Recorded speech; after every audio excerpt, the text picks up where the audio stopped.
할렐루야. 따라합시다. 하나님, 오늘 밤도 성령의 불, 하늘의 불을 제게 붙여주옵소서. 아멘. 옆 사람 축복해 주세요. 성령의 불로 타오르십시오. 아멘. 좋은 기도문 하나를 소개하면서 말씀을 시작을 합니다. 17세기 어느 수녀의 기도례입니다. 주님께서는 제가 늙어가고 있고 언젠가는 정말로 늙어버릴 것을 저보다도 잘 알고 계십니다. 저로 하여금 말 많은 늙은이가 되지 않게 하시고, 특히 아무 때나 무엇에나 한마디 해야 한다고 나서는 치명적인 버릇에 걸리지 않게 하소서. 모든 사람의 삶을 바로잡고자 하는 열망으로부터 벗어나게 하소서. 저를 사려 깊으나 시무룩한 사람이 되지 않게 하시고, 남에게 도움을 주되 참견하기를 좋아하는 그런 사람이 되지 않게 하소서. 제가 가진 크나큰 지혜의 창고를 다 이용하지 못하는 건 참으로 애석한 일이지만, 저도 결국엔 친구가 몇 명 남아 있어야 하겠지요. 끝없이 이 얘기 저 얘기를 떠들지 않고 곧장 요점으로 날아가는 날개를 주소서. 내 팔다리, 머리, 허리의 고통에 대해서는 아예 입을 막아주소서. 내 신체의 고통은 해마다 늘어나고 그것들에 대해 위로받고 싶은 마음은 나날이 커지고 있습니다. 다른 사람들의 아픔에 대한 이야기를 기꺼이 들어줄 은혜야 어찌 바라겠습니까마는 적어도 인내심을 갖고 참아줄 수 있도록 도와주소서. 제 기억력을 좋게 해주십사고 감히 청할 수는 없사오나 제게 겸손된 마음을 주시어 제 기억이 다른 사람의 기억과 부딪힐 때 혹시나 하는 마음이 조금이나마 들게 하소서. 나도 가끔 틀릴 수 있다는 영광된 가르침을 주소서. 적당히 착하게 해주소서. 저는 성인까지 되고 싶지는 않습니다. 어떤 성인들은 더불어 살기가 너무 어려우니까요. 그렇다고 심술궂은 늙은이는 그저 마귀의 자랑거리가 될 뿐입니다. 제가 눈이 점점 어두워지는 건 어쩔 수 없겠지만 저로 하여금 뜻하지 않은 곳에서 선한 것을 보고 뜻밖의 사람에게서 좋은 재능을 발견하는 능력을 주소서. 그리고 그들에게 선뜻 말해줄 수 있는 아름다운 마음을 주소서. 참 지혜로운 기도의 제목인데요, 요점을 딱 줄여봤더니 어떤 내용이냐, 비방하고 판단하는 사람이 되지 말게 하시고 품어주는 사람이 되게 해주소서. 그런 기도 제목으로 요점이 이렇게 정리가 되더라고요. 오늘 설교의 제목이 뭐냐? 따라합시다. 비방을 버릴 수 있는 4가지 방법. 그거에 대해서 함께 생각을 해볼 겁니다. 자, 먼저 생각해 볼 것은요, 비방하지 말라는 하나님의 말씀입니다. 비방하지 말라, 그 다음에 판단하지 말라. 이 2구절이 강조가 됩니다. 여러분, 비방이 뭐예요? 비방? 뭐가 비방이에요? 상대를 공격하는 말이 비방이죠. 그 다음에 깎아내리는 말, 끌어내리는 말이 비방입니다. 상대방에 대해서 부정적으로 하는 말이 비방입니다.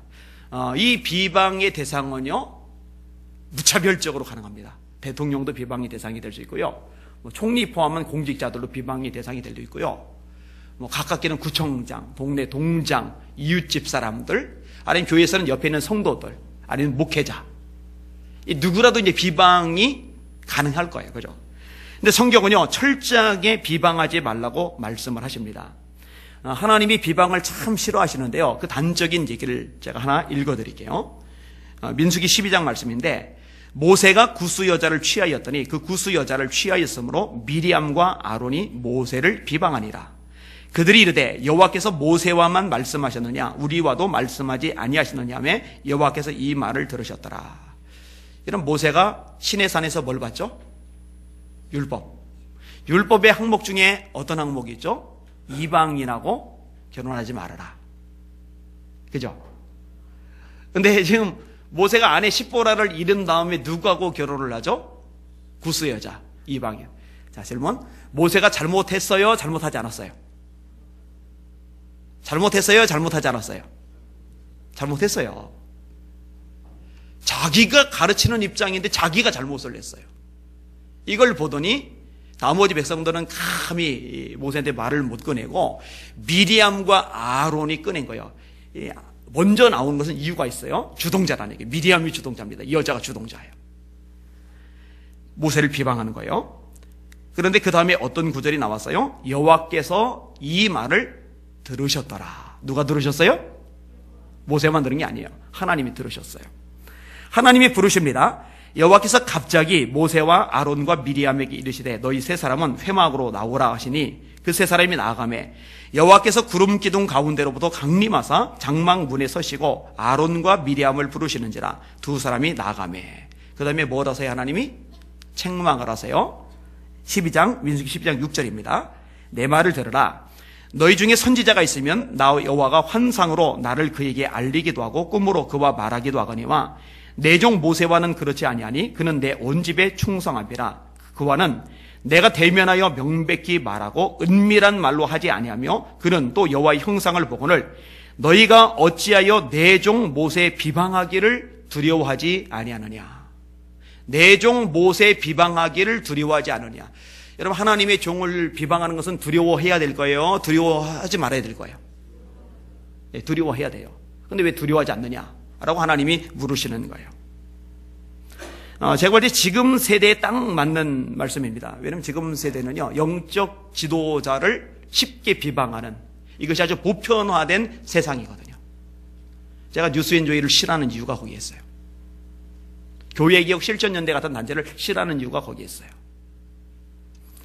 자, 하나님이 진노하십니다. 9절이죠. 여호와께서 그들을 향하여 진노하시고 떠나심에 구름이 장막 위에서 떠나갔고 미리암은 나병이 걸려 눈과 같더라. 아론이 미리암을 본즉 나병이 걸렸는지라. 주동자 미리암이 문둥병이 걸렸어요. 이 하나님이 굉장히 심각하게 이 부분을 다루신 거예요. 아론이 회개합니다. 미리암은 문둥병 걸렸으니까 모세 앞에 지금 나가지도 못하고요. 아론이 대신 나가서 회개하는 거예요. 아론이 이에 모세에게 이르되 슬프도다 내 주여. 이리 와서 내 주래요. 자기 동생이지만 지도자잖아요. 내 주여, 우리가 어리석은 일을 하여 죄를 지었으나 청하건대 그 벌을 우리에게 돌리지 마소서. 그가 살이 반이나 썩어 모태로부터 죽어서 나온 자같이 되지 않게 하소서. 지금 몸의 형태가 어느 정도인 거예요? 살이 반이나 썩은 거예요 벌써. 그러니까 엄마 뱃속에서 죽어서 태어난 사람 같은 몰골을 지금 미리암이 하고 있는 거예요. 이대로 내버려 두시면 안 됩니다. 이 간청을 하고 있는 거예요. 잘한 거죠. 이렇게 회개하지 않았으면 미리암은 죽었습니다. 근데 이 회개 덕분에 살 길이 생겨요. 모세가 기도합니다. 모세가 여호와께 부르짖어 이르되 하나님이여 원하건대 그를 고쳐 주옵소서. 하나님이 뭐라고 말씀하세요? 그의 아버지가 그의 얼굴에 침을 뱉었을지라도 그가 이래 동안 부끄러워하지 않겠느냐. 그런즉 그를 진영 밖에 이래 동안 가두고 그 후에 들어오게 할지니라. 일주일간은 문둥 상태로 있으라 이거예요. 일주일 동안은 진영 밖에 가둬놓으라 이거예요. 이런 몸에 피부병이 심하게 생겨서 한 일주일간 긁어야 된다면은 이건 끔찍한 경험일 겁니다. 근데 문둥병은요, 그런 피부병하고는 비교가 되질 않아요. 아주 끔찍한 경험을 한 거예요. 그리고 이제 재미나는 사실은 이 본문 민수기 12장 이후에 아론이든 미리암이든 모세에 대해서 비방하는 말이 단 한 번도 안 나와요. 교훈을 단단하게 받은 거죠. 아주 확실하게 받은 겁니다. 여러분, 현대 교인들이요, 이 본문을 무척 싫어한다는 말을 제가 들은 기억이 있어요. 왜? 비방의 말을 좀 하고 싶은데 목회자들이 목회자 비방하지 말라는 도구로 이 본문을 이용하는 거 아니냐? 그러면 이 본문 빼게요? 뺄까요? 빼요? 누가 감히 하나님의 말씀을 뺍니까? 빼면 안 되죠. 말씀은 말씀입니다. 근데 이게요, 목회자에게만 해당되는 게 아닙니다. 특별히 오늘 본문에서는 서로 비방하지 말라고 돼 있어요. 여러분 성도들끼리도 서로 비방하지 마시길 주의 이름으로 축원합니다. 서로 인사하세요. 절대로 당신을 비방하지 않겠습니다. 그 다음에 이제 판단하지 말라는 말씀이 나오는데, 이 판단이란 말은요, 이러쿵저러쿵 따지고 들은 말입니다. 믿음이 있느니 없느니, 성격이 좋으니 나쁘니, 사람이 괜찮으니 문제가 있느니. 이 판단이라는 거는요, 굉장히 주관적입니다. 여러분들이 절대적인 판단, 객관적인 판단 할 수 있을 것 같아요? 못합니다. 저요? 저도 못합니다. 사람은요, 반드시 자기가 가진 색안경을 가지고 판단하게 돼 있어요. 자기가 경험한 것, 자기가 생각하는 것, 자기가 교육받은 것, 자기가 부모로부터 보고 들은 것을 기준으로 삼아서 판단하게 되어 있어요. 이거 절대적이지 않아요. 상대적입니다. 객관적이지 않아요. 주관적입니다. 근데 여러분, 어느 사람을 볼 때요, 어떤 것이든지 긍정적인 요소하고 부정적인 요소가 있어요. 자, 이렇게 설명을 해볼게요. 어떤 사람이 소신이 있어요. 긍정적이죠. 이 소신 있는 사람을 부정적으로 보면 어떻게 돼요? 지고집대로 해요. 아, 왜 이렇게 고집이 세? 요지부동이야. 이렇게 나와요. 어떤 사람이 성품이 온유해요. 아, 참 부드러워요. 이게 긍정적이에요. 이거를 부정적으로 묘사하면 어떻게 돼요? 아, 줏대가 없어.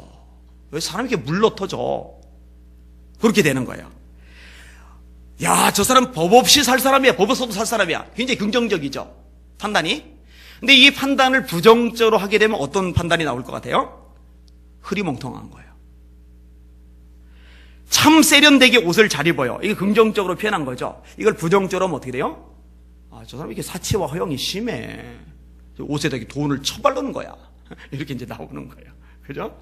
반대로 이제 검소하게 아주 소박하게 옷을 입고 다녀요. 야, 저 사람 참 검소하구나. 이렇게 할 수 있어요. 그런데 이걸 부정적으로 말하면 어떻게 돼요? 야, 이 초라하게 센스 없이 다니냐. 패션 감각이 제로인데? 이렇게 되는 거예요. 근데 여러분, 긍정적으로 판단할 때 이것을 판단이라고 오늘 본문에서도 말하고 있지를 않아요. 여기서의 판단은 가치관을 가지고서 상대방에 대해서 평가를 내리는데 부정적인 평가의 의미가 들어갔을 때 이걸 판단이라고 그래요. 그 판단하지 말라는 거예요. 여러분, 부정적으로 판단하지 마시기를 주님의 이름으로 축원합니다. 그럼 이렇게 비방과 판단을 하나님이 금하시는데 금하시는 이유가 뭐냐? 이유가 있어요. 11절 12절을 다시 한번 읽어볼게요. 시작. 형제들아, 서로 비방하지 말라. 형제를 비방하는 자나 형제를 판단하는 자는 곧 율법을 비방하고 율법을 판단하는 것이라.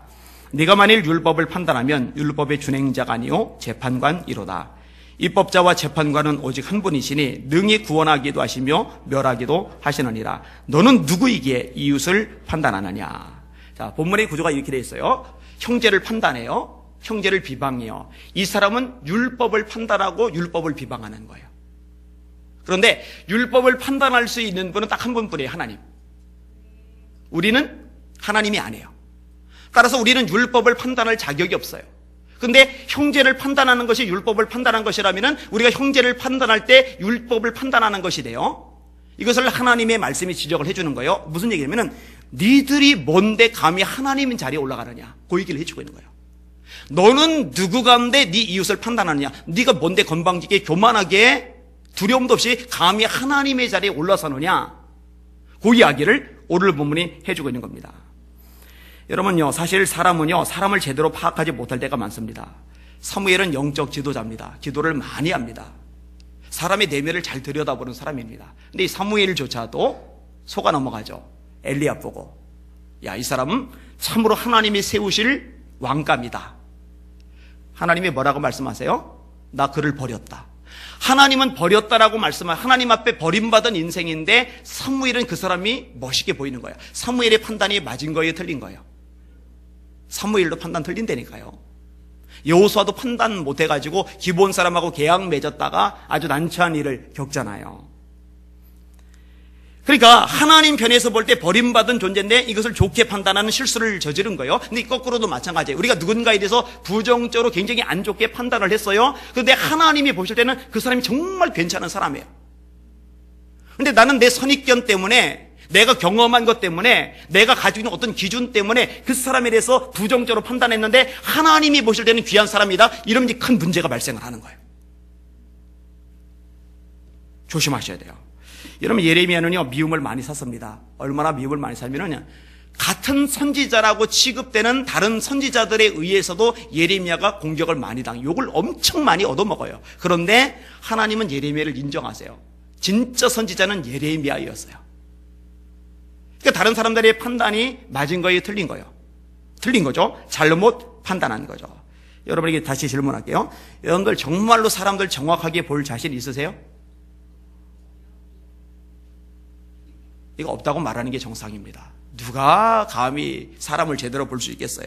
어느 누구도 장담 못합니다. 그러니까 함부로 판단하지 마시기를 주님의 이름으로 축원합니다. 조심하셔야 돼요. 그리고 아까 하나님의 자리에 올라간다라는 측면에서 이야기를 들었는데, 하나님은요, 하나님의 자리를 넘보는 사람을 절대로 그냥 넘어가지 않습니다.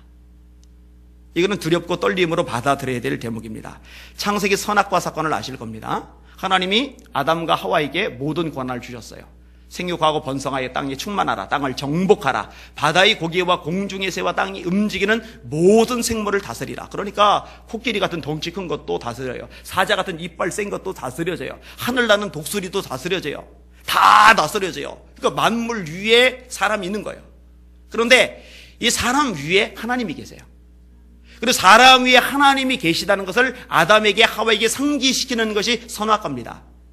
아담과 하와에게 금지시키는 분이 위에 계신 거예요. 근데 그걸 따먹었죠. 따먹었는데 뭐에 넘어간 거죠?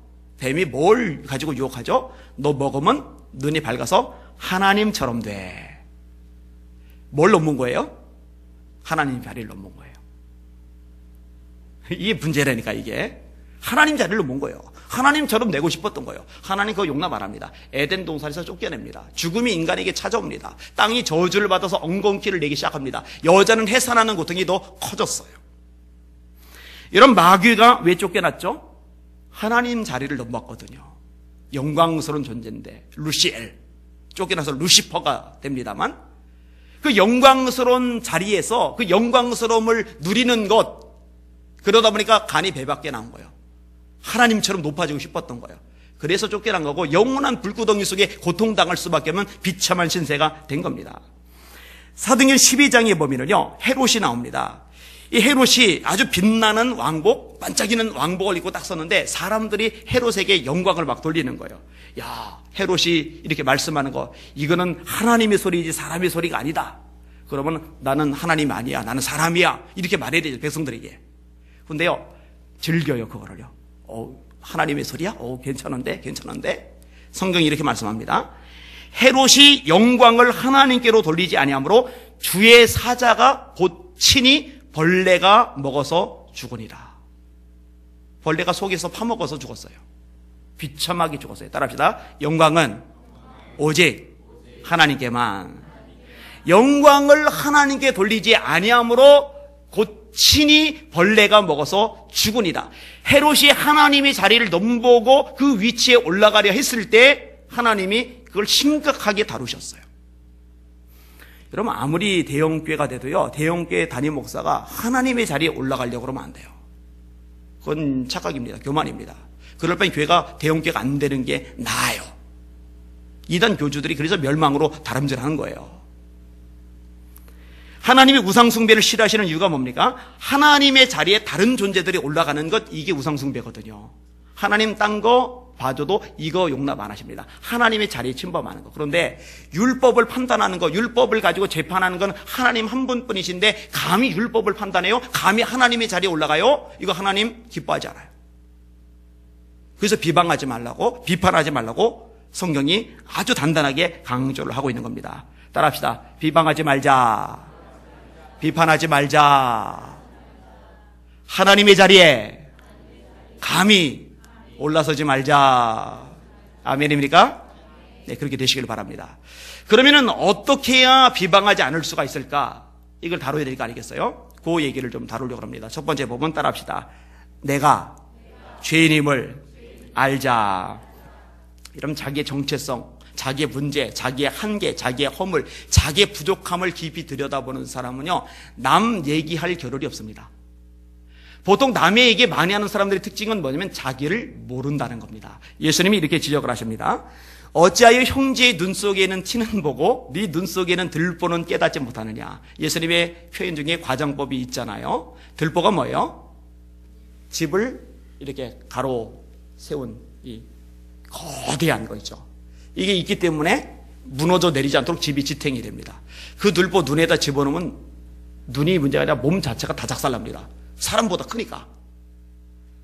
그러니까 예수님의 비유가 엄청납니다. 네 눈에 들보가 있는데 형제 눈 속에는 티를 뺄 생각하느냐 하지 말아라. 먼저 네 눈에서 들보를 빼라. 이것이 예수님이 말씀하시는 내용입니다. 이러면 자기가 의롭고 남보다 낫다는 생각을 하는 사람들이 비방을 합니다. 이런 사람들이 판단을 합니다. 이런 사람들이 누가 있었어요? 성경에? 누가 이걸 말해요? 성경에? 그게 바리새인들이잖아요. 바리새인들. 누가복음 16장에 바리새인이 이렇게 기도합니다. 바리새인은 서서 따로 기도하며 이르되 하나님이여 나는 다른 사람들 곧 토색, 불의, 간음을 하는 자들과 같지 아니하고 이 세리와도 같이 아니함을 감사하나이다. 나는 일주일에 2번 금식합니다. 소득의 11조를 드립니다. 자, 어떤 게 들어가 있어요? 판단. 이놈 왜 토색해? 이놈 왜 불의를 저질러? 이 간음하고 있어? 왜 금식도 안 해? 주 11조도 안 드리네? 이해되세요? 바리새인 지금 뭘 하고 있어요? 판단하고 있는 거야, 판단.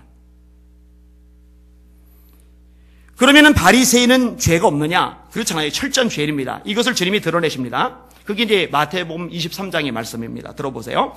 화 있을 진저 외식하는 서기관들과 바리새인들이여, 너희는 천국문을 사람들 앞에서 닫고 너희도 들어가지 않고 들어가려 하는 자도 들어가지 못하게 하는도다.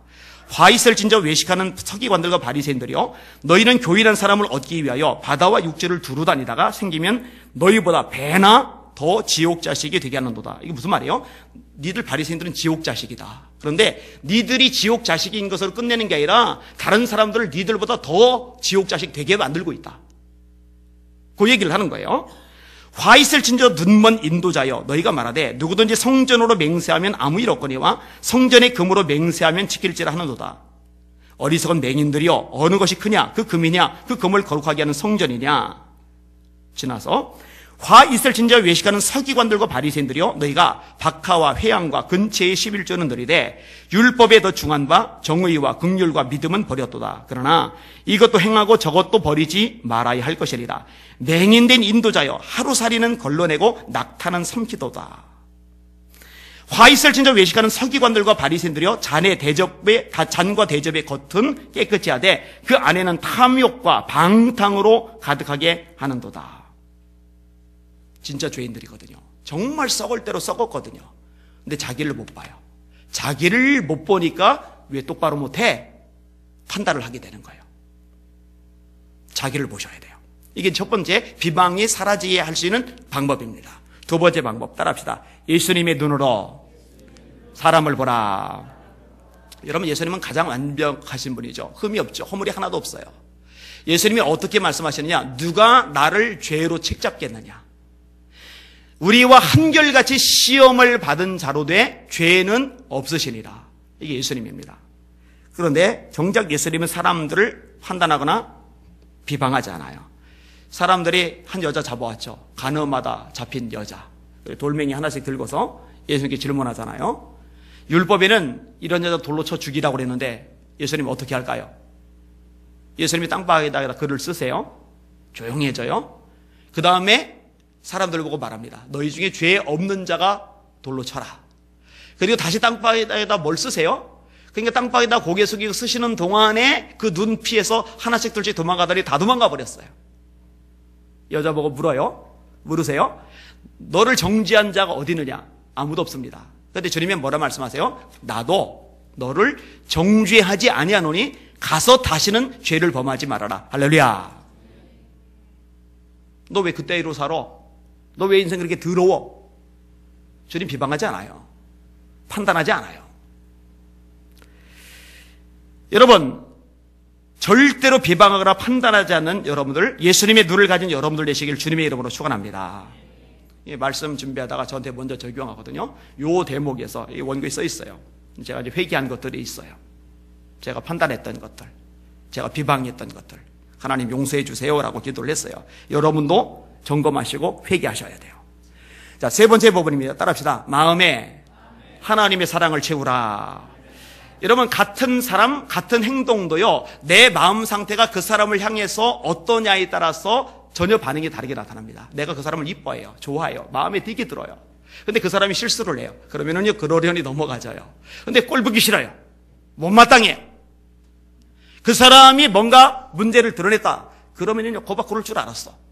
이렇게 나와요, 대본. 그러기에 비판의 말이, 판단의 말이 나오게끔 되어 있어요. 여러분, 사랑이 있으면요, 보는 눈이 달라지고 말하는 입이 달라집니다. 다시, 사랑이 있으면 보는 눈이 달라지고 말하는 입이 달라집니다. 만물의 마지막이 가까웠으니 그러므로 너희는 정신을 차리고 근신하여 기도하라.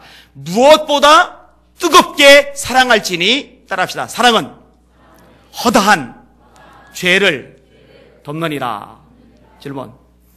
여러분들은 사람들의 죄, 허물, 실수를 덮는 타입입니까? 아니면 입에서 기어이 끄집어내야 소화가 되시는 타입입니까? 덮으실 수 있길 주의 이름으로 축원합니다. 그런데요, 몇 가지 죄를 덮느니라 이렇게 돼 있잖아요. 사랑은 허다한 죄를 덮느니라. 따라합시다. 사랑은 허다한 죄를 덮는다.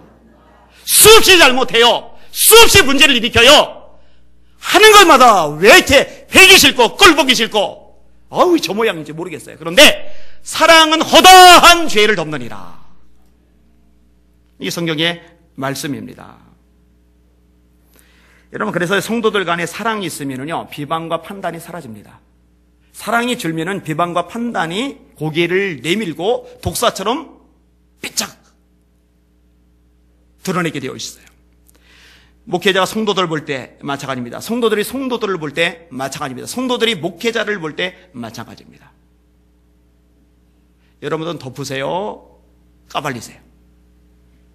까발린단 말이 참 표현이 좋은 표현이에요. 아주 적나라하게 드러내주는 표현이니까.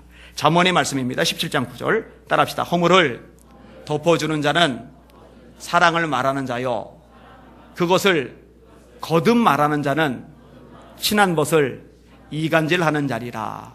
이간질의 전공자는 누구죠? 마귀. 그럼 이간질 잘하는 사람은 누구죠? 마귀의 하수인. 그런데 누가 이간질하는 거죠? 상대방의 약점과 허물과 문제가 있을 때 그것을 자꾸 자기 입에서 끄집어내는 사람. 그게 이제 마귀의 하수인인 겁니다. 성경이 그렇게 말씀해 주고 있는 겁니다. 사랑이 없다는 증거죠. 여러분, 사랑이 없는 것을 가볍게 취급하면 안 됩니다. 요한일서 2장 9절에 이렇게 말씀합니다. 빛 가운데 있다 하면서 그 형제를 미워하는 자는 지금까지 어둠 가운데 있는 자요, 그의 형제를 사랑하는 자는 빛 가운데 거하여 자기 속에 거리낌이 없으나 그의 형제를 미워하는 자는 어둠 가운데 있고 또 어둠에 행하며 갈 곳을 알지 못하나니 어둠이 그의 눈을 멀게 하였음이니라. 여러분, 하나님 빛이시죠? 그런데 사랑하지 않는 사람은 어둠 가운데 있어요. 그럼 지금 하나님 안에 있다는 거예요? 하나님께서 벗어나 있다는 거예요? 하나님에게서 벗어나 있다는 겁니다. 사랑하는 여러분들, 빛 가운데 머무시기를 바랍니다. 절대로 어둠 가운데 머물지 마시기를 주님의 이름으로 축원합니다. 사랑이 여러분 속에 가득하시기를 주님의 이름으로 축원합니다. 꼴 보기 싫은 사람이 똥오줌 싸면 근데 예쁜 애기가 똥오줌 싸면은 엄마들 보니까 그것도 꼴 보기 싫지 않고 그것도 이쁘다고 하는 사람이 있더라고요. 그 사랑이 충만한 사람이죠. 우리 성도들 가운데 똥오줌 쌀 만큼 그런 모습 보이더라도 그것조차도 품을 수 있을 만큼, 그것조차도 덮을 수 있을 만큼 사랑이 충만한 우리 성도들 되시기를 주님의 이름으로 축원합니다. 마태복음 24장이 말세의 징조인데, 말세는 불법이 성함으로 많은 사람의 사랑이 식어지리라. 그러나 끝까지 견디는 자는 구원을 얻으리라. 자, 하나만 더 생각을 해볼게요. 따라합시다. 심은 대로 거둔다는 것을 기억하라. 마태복음 7장 주님이 말씀하십니다. 비판을 받지 아니하려거든 비판하지 말라. 너희의 비판하는 비판으로 너희가 도로 비판을 받을 것이요, 너희의 헤아리는 그 헤아림으로 너희가 도로 헤아림을 받을 것이니라. 여러분, 비방을 해보세요. 장담합니다. 주님 말씀이니까 틀림이 없어요. 여러분 비방받는 사람 될 겁니다. 여러분 판단해보세요. 주님 말씀이니까 주님 말씀은 거짓이 없어요. 그대로 이룰 겁니다. 여러분이 사람들에 의해서 도마 위에 올려서 판단받게 될 겁니다. 인디언들이 곰 잡는 방법이라는 재미난 글이 있어요. 끈을 매달고 끈 끝에 큰 돌을 묶어요. 거기다 꿀을 발라놔요. 그럼 곰이 그걸 먹으려고 탁 대고서 핥으려는 순간에 이 대는 것 때문에, 반동 때문에 이 돌이 뒤로 밀려가요. 그럼 밀려가고 마는 게 아니죠. 와서 딱 쳐요, 이 말을. 그러면 이 곰이 열받아요. 더 세게 딱 쳐요. 그러면 또 갔다가 와요. 이거 반복하다가 그거 얻어맞고 쓰러진대요, 곰이요.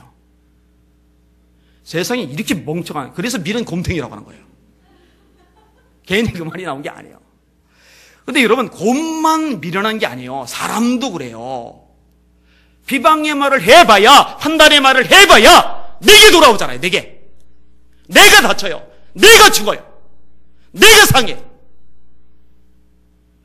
앞으로 그러거들랑 나는 미련 곰탱이구나 이렇게 생각하시고 얼른 돌이키시면 좋을 것 같아요. 근데 이런 반대도 마찬가지입니다. 누군가를 용납해요.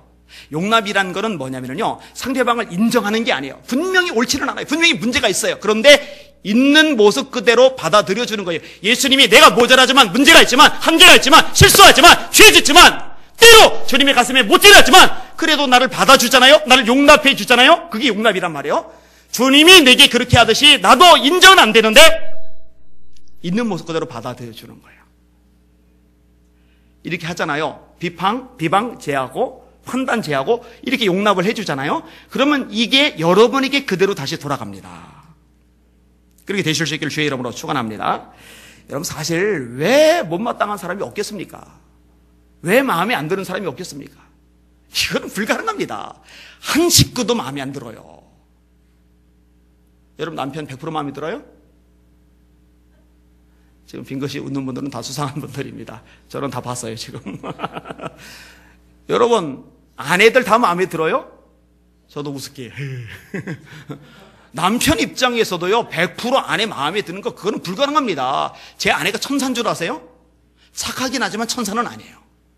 이거는 누구나 마찬가지. 자식들 다 마음에 듭니까? 여러분, 부모가 다 마음에 들어요? 그거는 불가능합니다. 사람이기 때문에 안 돼요. 어차피 안 돼요. 그런데 너그럽게 받아들여 주는 거죠. 어떤 교회에서 있었던 일인데요. 60대 권사님이 식당 봉사 준비를 하는데 준비해 놓은 음식이 자꾸 없어져요. 어느 날 토요일 오후에 걱정이 돼서 교회로 갔다가 깜짝 놀랐어요. 왜냐면 함께 식당 봉사하는 젊은 여자 집사님이 음식 들고 뒷모로 이렇게 빠져나가는 것을 본 거예요. 이거 비방거리죠. 판단거리죠. 저 여자였네. 저 집사였네. 온 동네 나팔 볼 수 있어요. 근데 사랑은 허물을 덮어주는 거잖아요. 침묵을 해요.